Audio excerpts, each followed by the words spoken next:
The champagne flute slipped from Zara Montgomery's fingers, shattering against the marble floor of her penthouse bathroom as the bitter aftertaste burned the back of her throat. In less than a minute, the poison laced in her drink would shut down her organs, erase her from the world, and hand her $500 million empire to the vultures waiting in the shadows.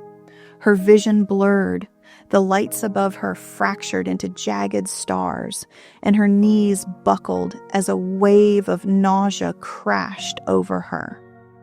Somewhere beyond the bathroom door, the music from her birthday gala thumped like a distant heartbeat. The laughter of New York's elite echoing through the mansion she no longer felt safe in. 3 different men were already moving toward her, each unaware of the other, each convinced he alone could protect her. One was her loyal childhood friend, the family lawyer who had quietly guarded her fortune and her secrets for years. One was the charming billionaire rival who had kissed her like a promise and betrayed her like a threat. And one was the quiet bodyguard who loved her from the shadows, willing to take a bullet or a poison for a woman whose world he did not belong to. As Zara's body slid down the cold wall, as darkness crept in from the edges of her sight, a single, brutal truth struck her harder than the poison. She had never truly chosen any of them. She had floated between them, torn by fear, duty, and desire, until someone else decided her fate for her. If she survived this night, she would have to choose. Not just who could save her life, but who deserved her heart. 6 months earlier, the night had not yet turned deadly. On the evening of her 25th birthday, Zara stood before the floor-to-ceiling windows of her penthouse, looking out over Manhattan. The city glittered like it had been dusted in diamonds, lights blinking from endless towers that had once felt like a promise, and now felt like a prison. Her reflection stared back at her. A young black woman in an emerald silk gown that clung elegantly to her curves, her brown skin luminous under the soft light, her hair swept up into a sculpted style that a stylist had spent 3 hours perfecting. She looked every inch the billionaire heiress the world expected her to be. Inside, she felt like a child wearing her mother's clothes. Behind her, staff moved quietly through the suite, checking last-minute details. A makeup artist gathered brushes, a stylist adjusted the fall of her dress, and her assistant, Maya, hovered by the door, eyes flickering between her phone and Zara's expression. "The guests are arriving downstairs, Miss Montgomery," Maya said gently. "The quartet is ready, the catering is on schedule, and security has confirmed all VIPs are checked." Zara nodded, but her gaze didn't leave the window. "Security confirmed, Dante?" "Yes," Maya said, hesitating. "Mr. Cross is expected to arrive within the hour, and Peter is already here. He's in your father's study waiting for you. He said it's important." Of course he did, Zara thought. Peter always had something important to discuss that couldn't wait.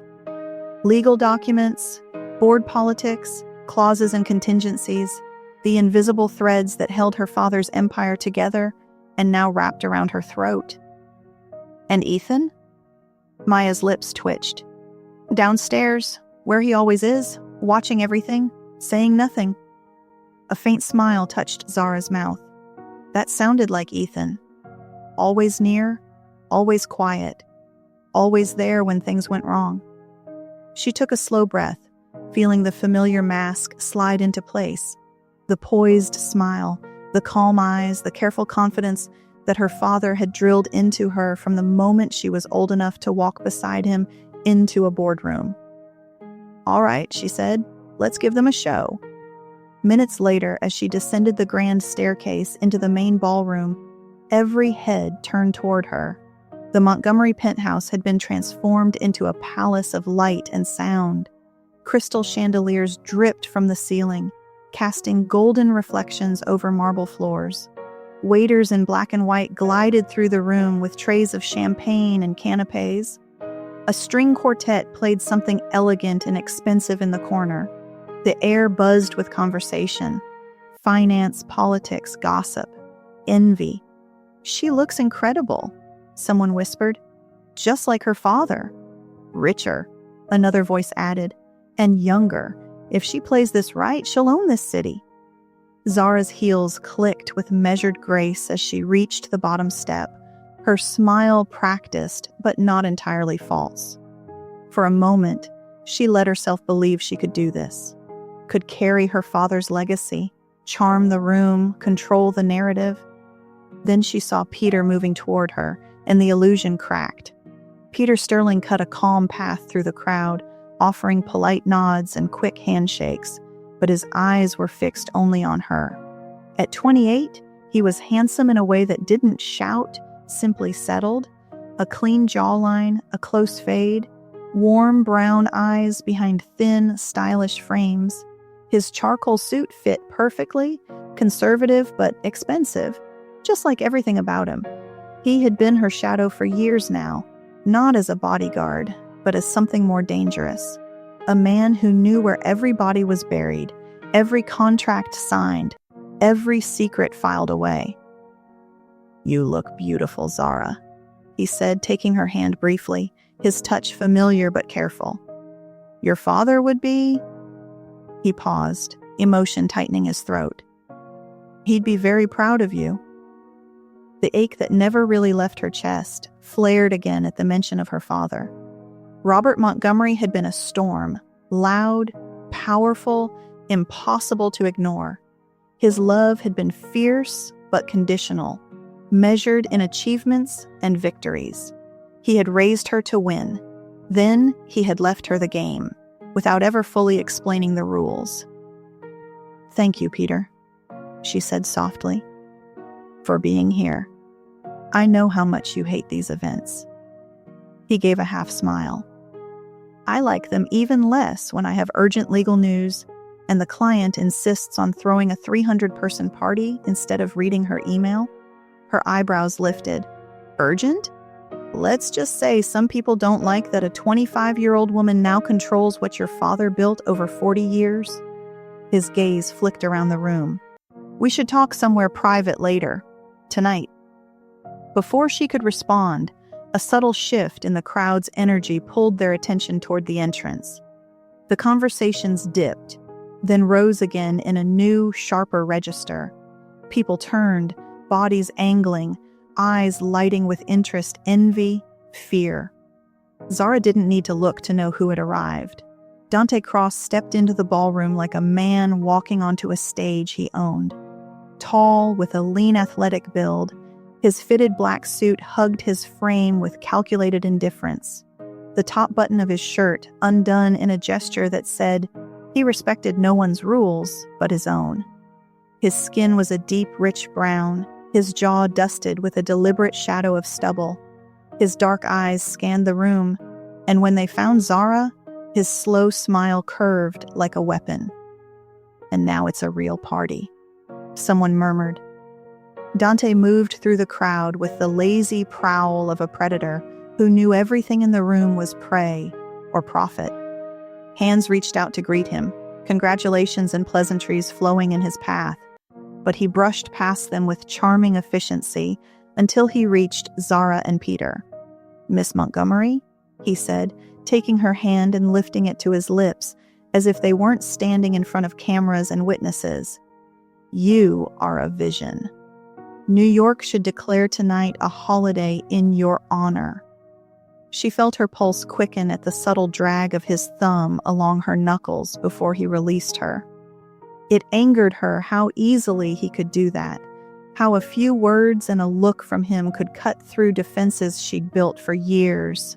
"Flattery from you is dangerous, Mr. Cross," she replied, keeping her tone cool. "My father always said never to trust a man who smiles while he sharpens his knives." Dante laughed, rich and genuine.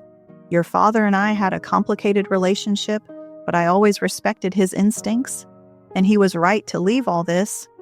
He swept a glance around the opulent room. "To you. You were always the sharpest Montgomery in the room." Beside her, Peter stiffened. "Dante," he said in a voice that carried 1,000 unspoken warnings. Dante's eyes flicked to him, amusement dancing in their depths. Peter, still hovering protectively at her elbow? Tell me, is that in your job description or just a personal hobby? Peter opened his mouth to respond, but Zara squeezed his arm lightly. Gentlemen, she said, not at my party. As they exchanged tense smiles, Zara's gaze drifted past them, toward the edge of the room. There, near the open double doors that led to the private elevator, stood Ethan Blackwood. He wore a dark suit like the other men, but on him it looked functional rather than ornamental. He was broader than both Peter and Dante, his build powerful but controlled. His skin was a warm brown, his hair closely cropped, his jaw strong. Unlike the guests, he didn't hold a drink or a conversation. He held the room. His eyes, always scanning, lingered a fraction of a second longer whenever they crossed over her. She caught his gaze. For the briefest moment, his expression softened. A question, a concern, before his professional mask slid back into place, and he tipped his chin in a respectful nod. Ethan had worked for her family for nearly 3 years. He had driven her father to meetings, stood outside doors, escorted them through airports, blended into the background while absorbing everything. In the months since her father's death, he had become the one constant presence in her chaotic days. He was at the curb when she stepped out, at the elevator when she returned, a quiet shadow in a life lived under spotlights. "Excuse me," she murmured to Peter and Dante. "I should greet a few more guests before the speeches." She moved through the crowd, shaking hands, accepting compliments, ignoring the subtle barbs disguised as praise. Every few minutes she felt Ethan's gaze on her, a steady point of gravity in a room built on performance. Later, after the mayor's toast, after the string quartet shifted to something louder, Zara finally slipped away. Her pulse buzzed with too much champagne and too little air. She found refuge in her father's old study, its mahogany shelves and rich leather still smelling faintly of his cologne. Peter was already there, papers spread across the massive desk. He removed his glasses and rubbed the bridge of his nose when she entered. "You should be downstairs enjoying your party," he said. "And you should be downstairs pretending to enjoy mine," she countered. "But here we are." He tried to smile, then gave up. "There's been movement on the board," he said. "Several members are quietly aligning with outside investors. They're trying to argue you're not experienced enough to hold controlling interest. They're circling, Zara." She sank into the chair opposite him, the weight of expectation pressing down. "My father's will is clear." "It is," Peter agreed. "But wills can be challenged, and money attracts people who believe the rules are optional.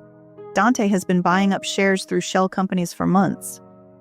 If he reaches a certain percentage and the board sides with him..." He let the sentence hang. She didn't need him to finish it. Her father's empire, her name, her legacy, all of it slipping through her fingers. "You should have told me sooner," she said quietly. Peter's jaw clenched. "I wanted to bring you solutions, not just problems. We're not helpless. I've been blocking some of the moves, delaying others. I just need your signature on a few defensive measures." He slid a folder toward her. She glanced at the documents, legal language swimming before her eyes. Trusts, protective clauses, emergency powers. "So my choices are: fight harder, become more ruthless, or lose everything."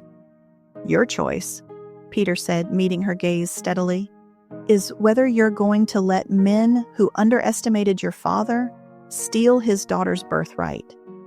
You were born for this, Zara. You're more than ready." His faith in her warmed something deep inside, but it sparked something else too, a frustration she rarely voiced. "What if I don't want to spend my life in boardrooms and battles?" she asked softly. "What if I want something else?" Peter's expression softened. "You can have something else, later. But right now, you have to survive." Their eyes held, and for a heartbeat, the room grew smaller, the air thicker. Zara became suddenly aware of how close they were sitting, of the subtle tremor in his hand as he pointed to a line in the document, of how his gaze lingered on her mouth when she frowned. "Peter," she murmured. He drew back, retreating into professionalism like a shield. "Sign tonight," he said. "I'll file everything first thing in the morning. It'll buy us time." She nodded and signed where instructed, trying to ignore the sting of the word us and everything it might mean. When she left the study, the party had shifted to a new level of extravagance. A DJ had replaced the quartet, the lights had dimmed, and the dance floor pulsed with bodies. She caught sight of Dante near the bar, surrounded by admirers, his laugh cutting through the music.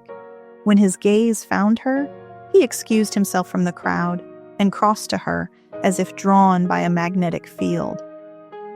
"There you are," he said. "I was beginning to think you'd banned me from the second floor."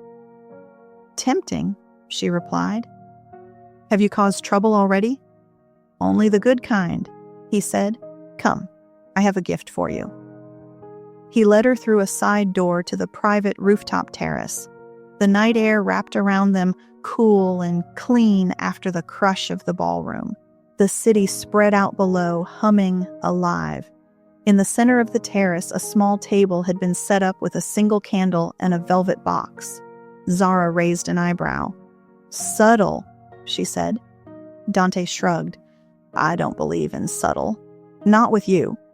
He opened the box, revealing a delicate diamond bracelet threaded with tiny emeralds that matched her dress. It was breathtaking, understated, but impossibly costly. "Dante, before you say anything, it's not a bribe," he said. "Or at least not just a bribe. It's an acknowledgement. You've stepped into your father's world and made it your own in a year.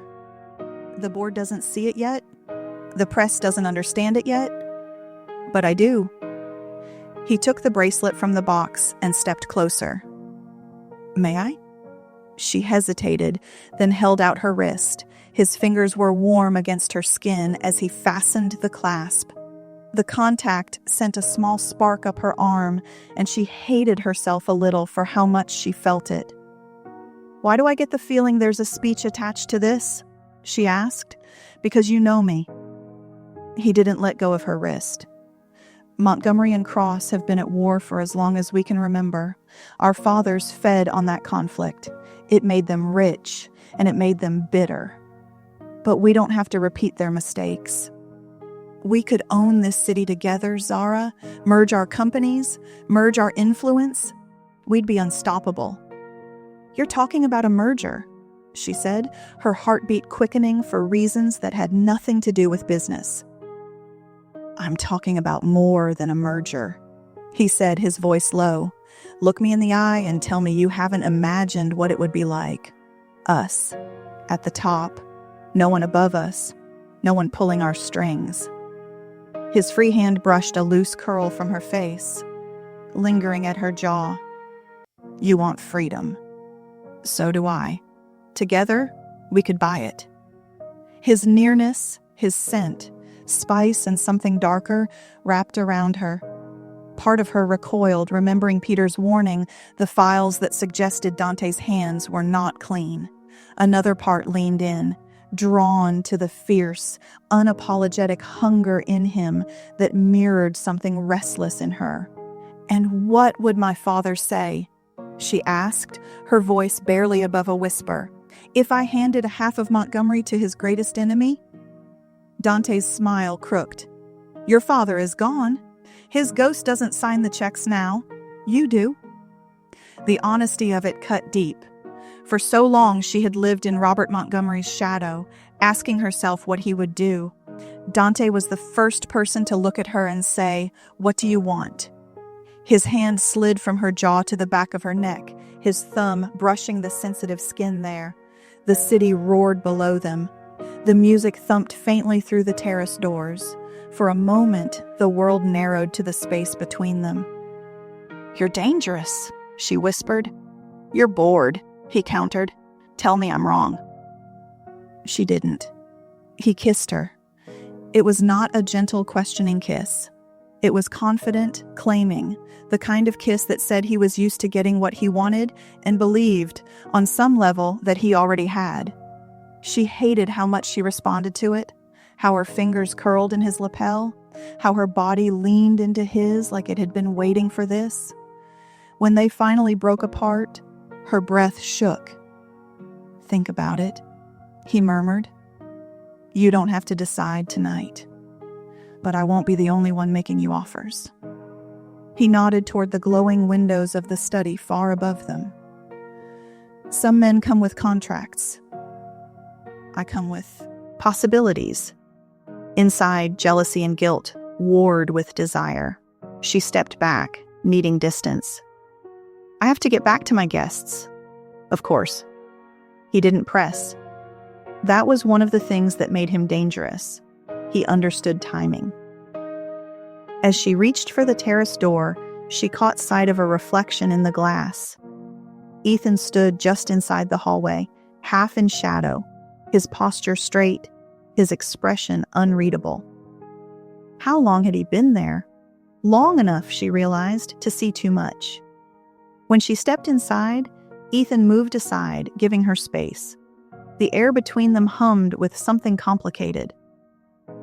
"Everything all right, Miss Montgomery?" he asked, his tone neutral. "Fine," she said too quickly. "Just needed air." His gaze flicked toward the terrace, then back to her. For a heartbeat, she thought he might say something more. Instead, he just nodded. "Your next set of guests are waiting to greet you. I'll have the car brought around when you're ready to leave." "Thank you, Ethan," she said. It always felt strange thanking him for doing what he was paid to do, and yet it never felt wrong. Hours later, after toasts and dancing and too many half-finished conversations, the party finally began to thin.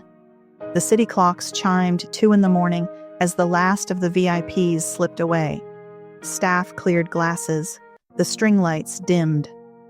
Zara stood alone for a moment in the vast, quiet ballroom, shoes dangling from one hand, exhaustion pressing down on her bones.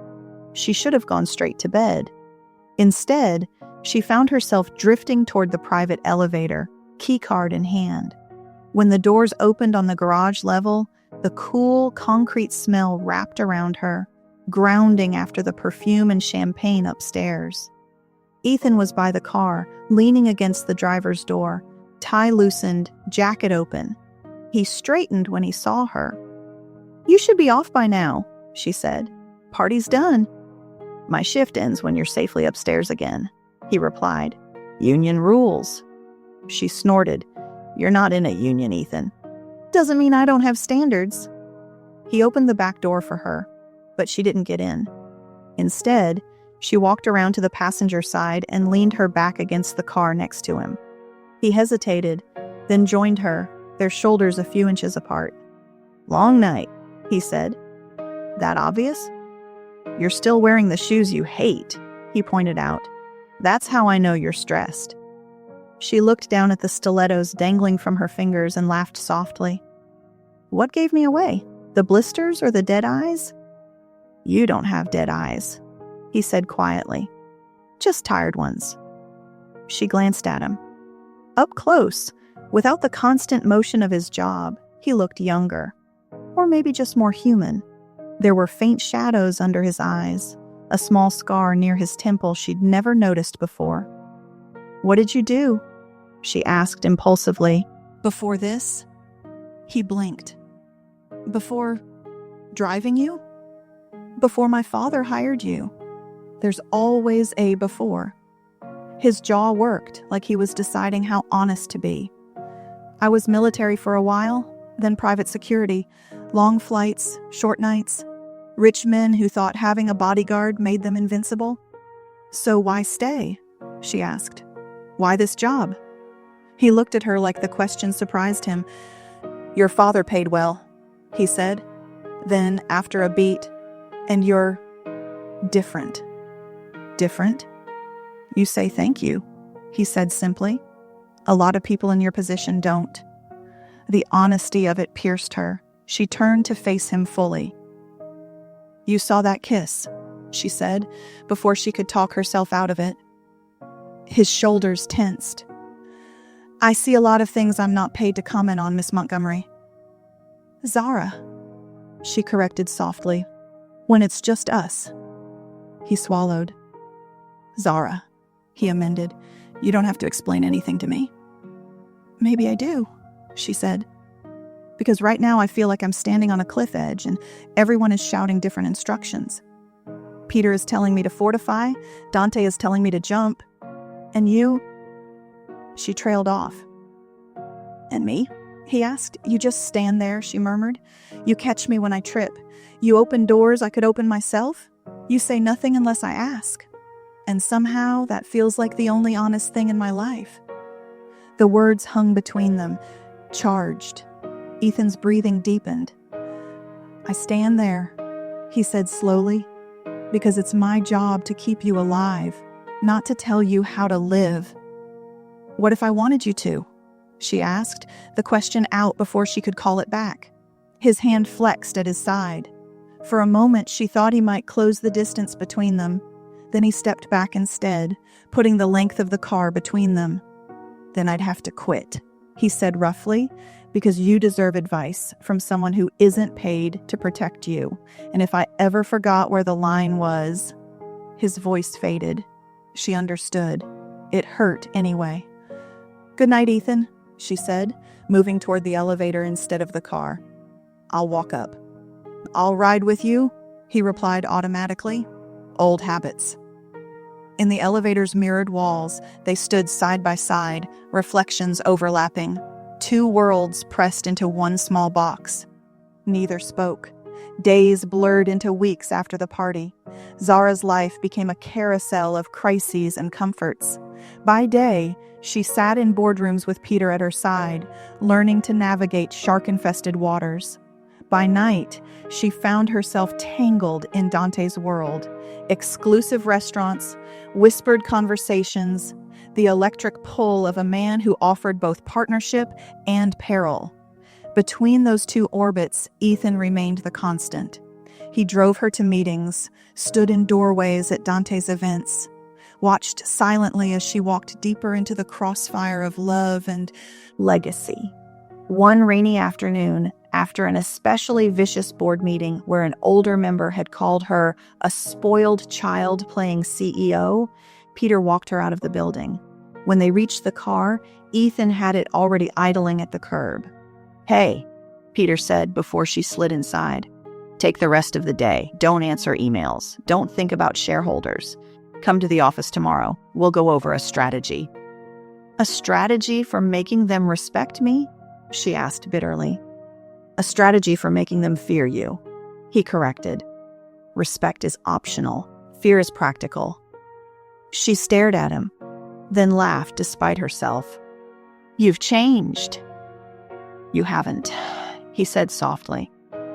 You're still the girl who used to climb the fence at my mother's house because the front gate was too formal.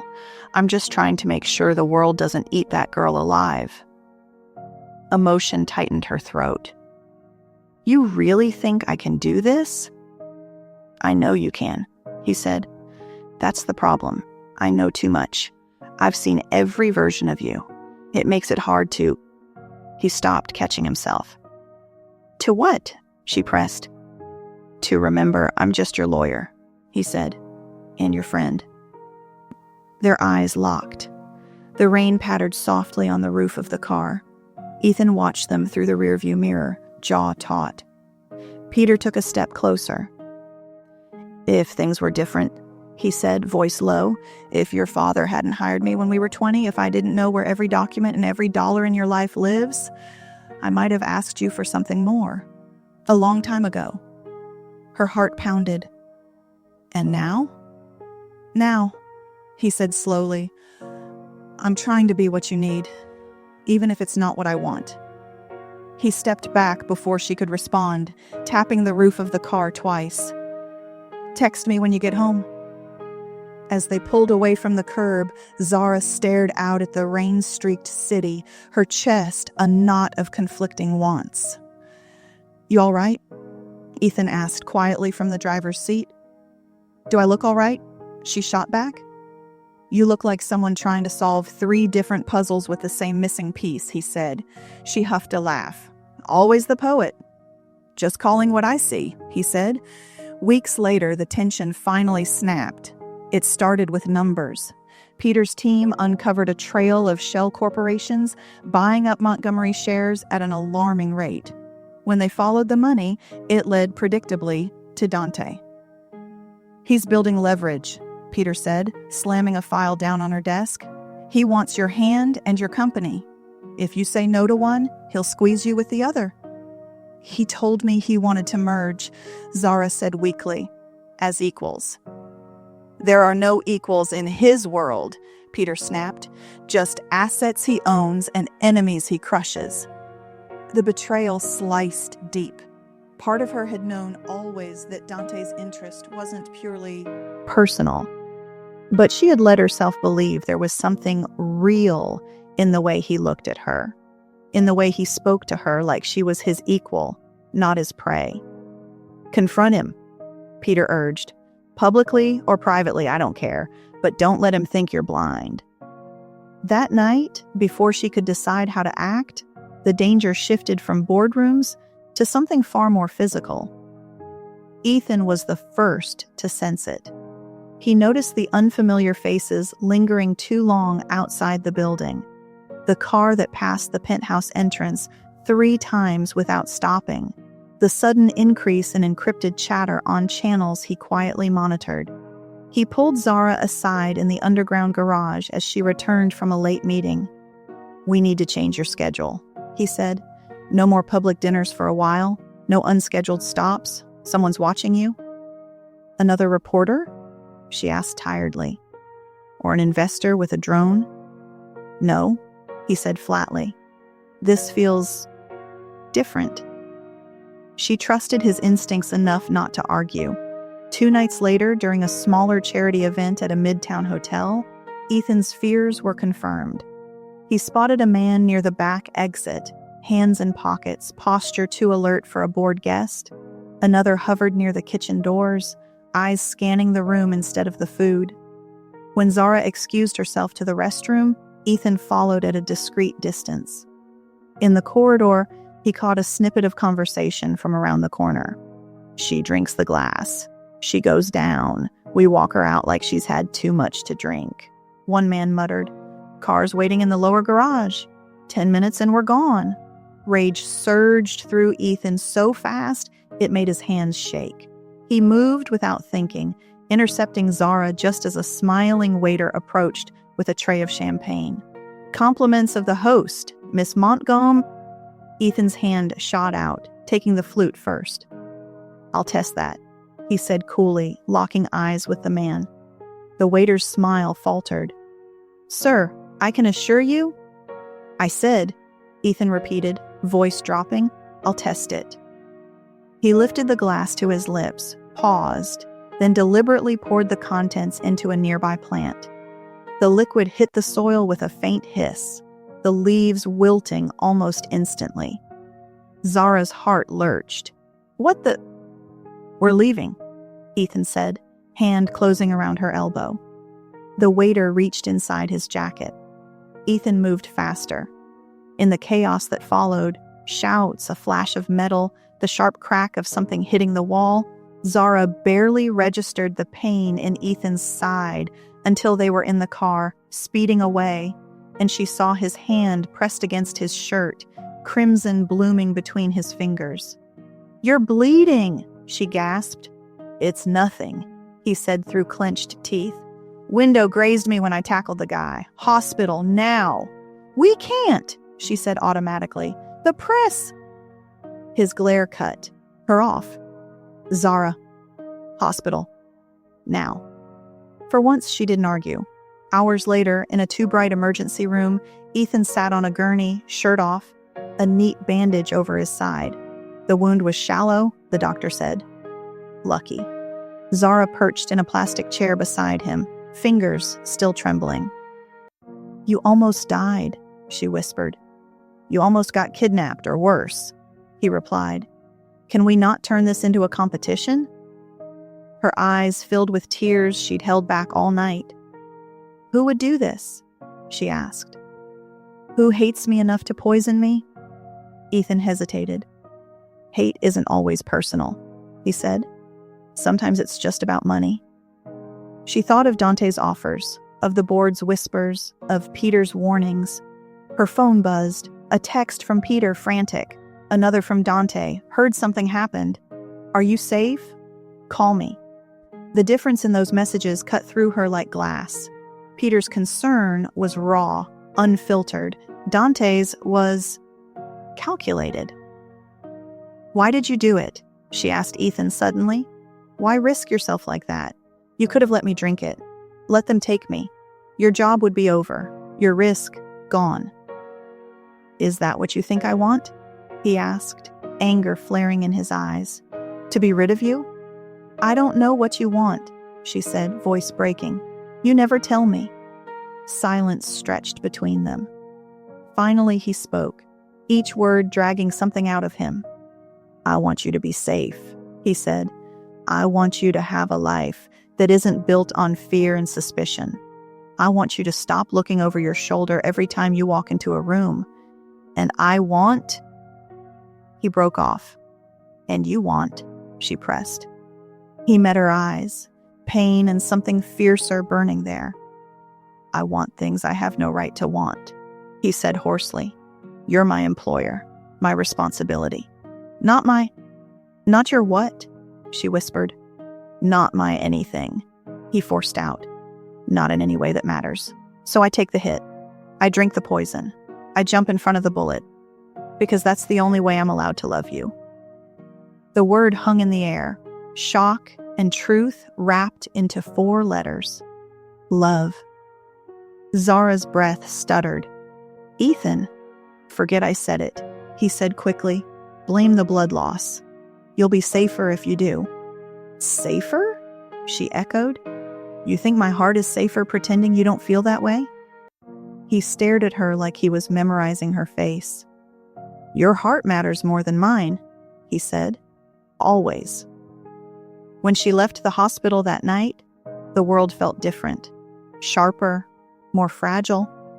Peter met her at the penthouse, fury radiating off him as she told him what had happened. "This is it," he said. "They're done playing.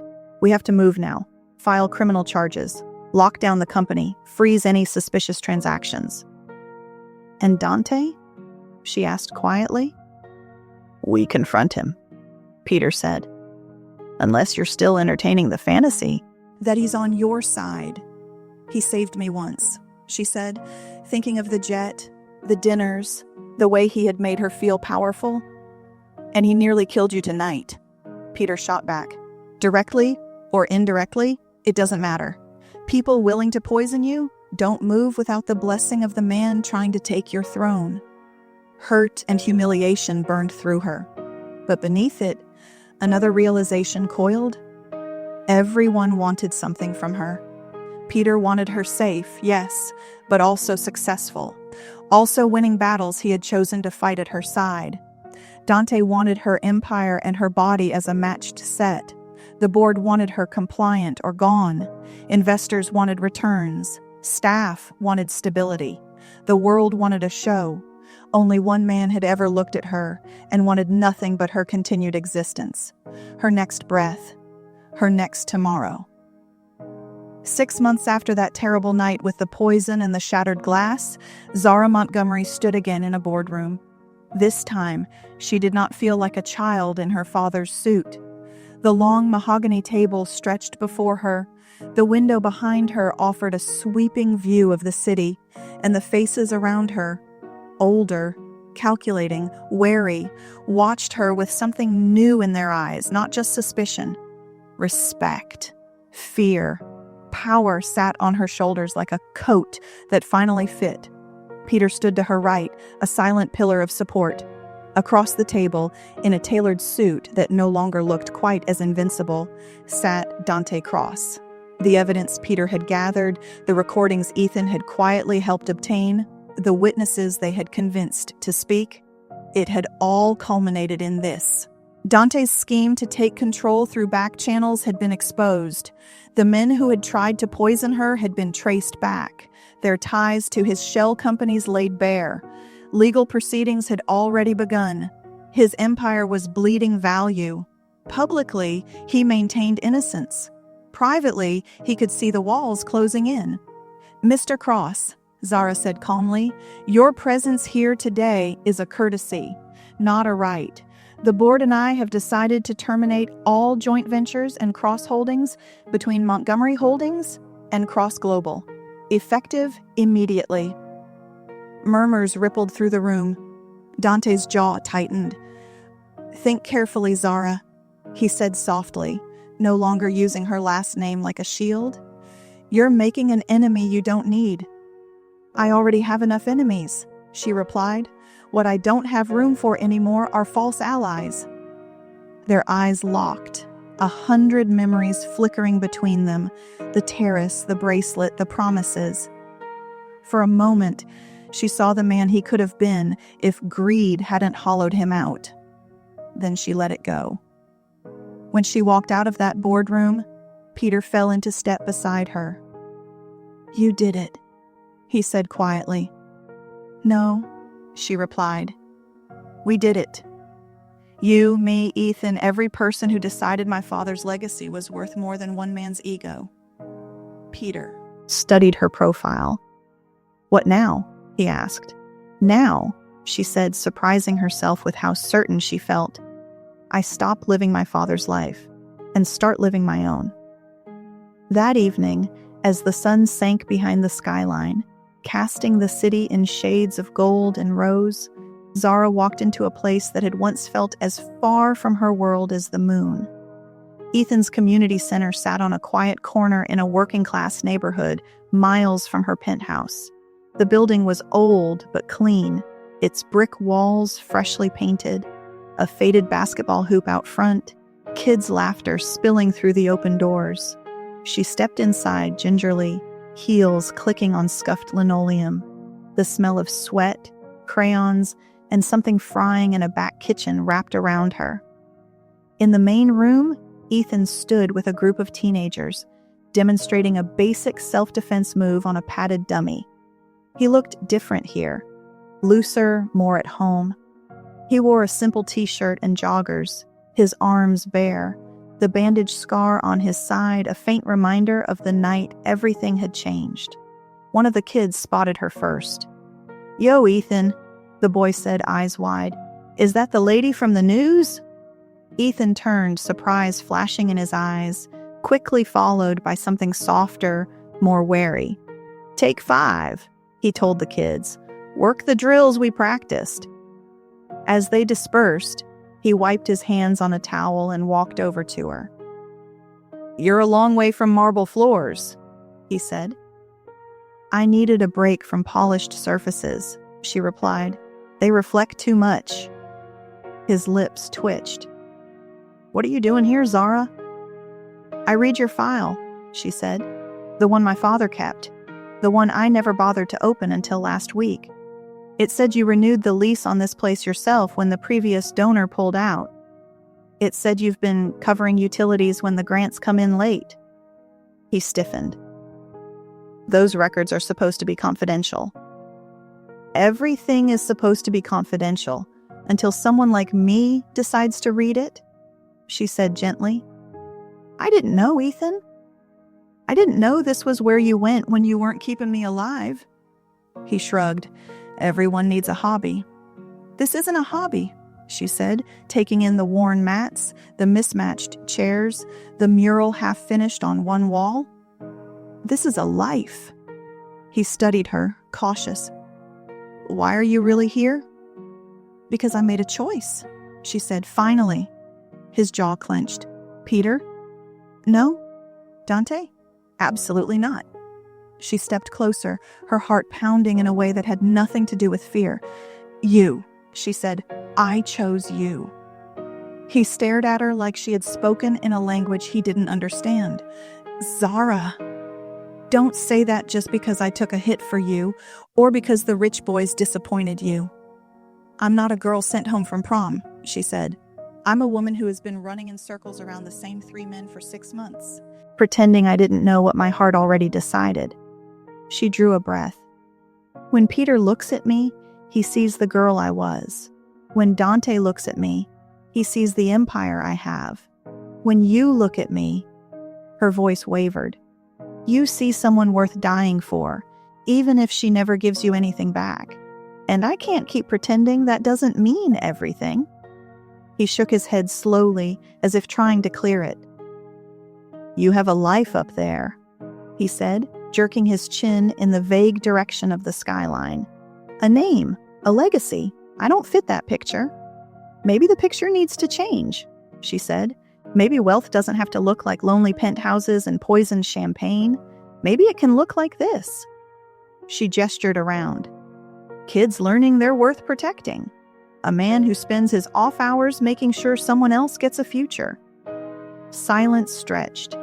The sounds of the center filled in around them, bouncing balls, laughter, the buzz of a low radio in another room. I don't know how to be in your world, he admitted. I don't know how to be in mine, she countered. Maybe we can figure it out halfway. His eyes searched hers, looking for doubt, finding none.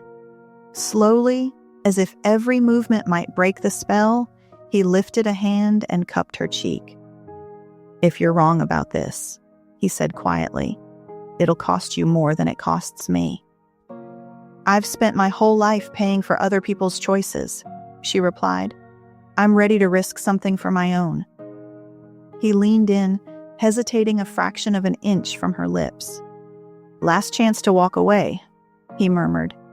Shut up, Ethan, she whispered back, and closed the distance. The kiss was nothing like Dante's. No calculated claim, no performance. It was tentative at first, then deepening, rooted in years of unspoken glances and near confessions. It felt like stepping into sunlight after months underground. When they parted, foreheads resting together, she exhaled a shaky laugh. Your kids are staring, she whispered. He glanced over her shoulder.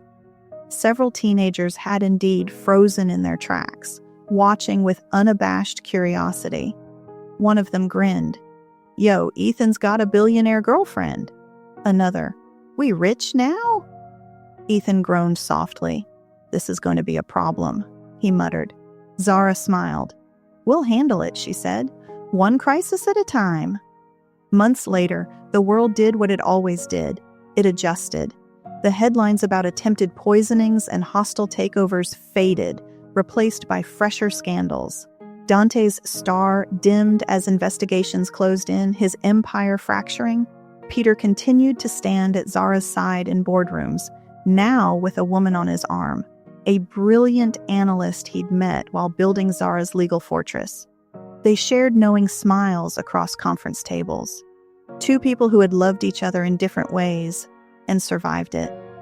As for Zara, she learned to divide her time between skyscrapers and community centers, between investor calls and neighborhood fundraisers. She still wore designer gowns when she had to, but sometimes, on Wednesday evenings, she wore jeans and a t-shirt, hair pulled back, sitting cross-legged on the community center floor, helping a girl with math homework, while Ethan demonstrated a new drill across the room. One evening, as the sun set in streaks of orange and purple, she stood outside the center with Ethan, keys in hand, watching kids spill out into the twilight. You know, he said, most people in your position would have sold this place by now and put your name on a shinier building somewhere uptown. Most people in my position don't know what it feels like to nearly die on a bathroom floor, she said, or what it looks like when someone with nothing pushes back against men with everything. He slipped an arm around her shoulders, pulling her into his side.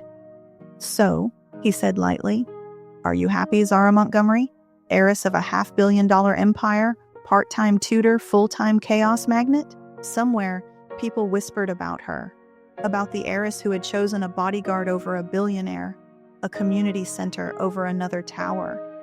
They could whisper all they wanted. Zara Montgomery had finally made her choice. Not for power, not for safety, not for legacy, for love. And that, she decided, as Ethan pressed a soft kiss to her temple and the night folded around them, was the richest story she would ever tell. Thank you so much for listening to this story. If you enjoyed it, please don't forget to like the video, subscribe to the channel, and share it with someone who loves a good billionaire romance. Your support helps me create more rich stories for you.